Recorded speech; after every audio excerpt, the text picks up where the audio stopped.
அப்ப நம்ம வேல் ராமமூர்த்தி கூட வந்து ஒரு 2 பேர் வருவாங்க. அதுல அந்த 2 பேர்ல வந்து ஒருத்தர் வந்து ஆஹ் தாடி வச்சிருக்காரு.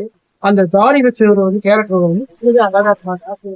ஒவ்வொருத்தரும் வந்து நேச்சுரலா வந்து நடிச்சிருக்காங்க. அவங்க கொடுத்த கதாபாத்திரத்தை ஸ்கிரீன்ல எந்த அளவுக்கு வந்து பிரசன்ட் பண்ண முடியுமோ ரொம்பவே நல்லா பண்ணியிருக்காரு. இந்த படத்தை வந்து சினிமா போட்டோகிராஃபிங் ஆகட்டும், இந்த திரைப்படத்தோட எடிட்டிங், இந்த திரைப்படத்தோட வந்து சாங் நல்லாவே இருக்கு. அது வந்து பாத்தீங்கன்னா ரொம்ப சொல்லும்படியான சாங்லாம் இல்ல.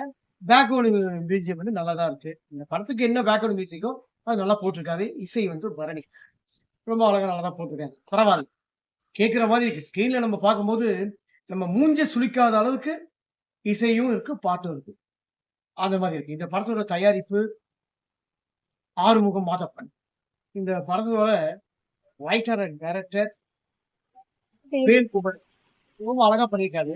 அவர் ரொம்ப நகைச்சுவை சொல்ல வேண்டிய கதைய வந்து ரொம்ப அழகா நேச்சுரலா காமெடியா நல்லா சொல்லியிருக்காரு. எல்லாரும் ரசிக்கிற மாரி சொல்லியிருக்காரு.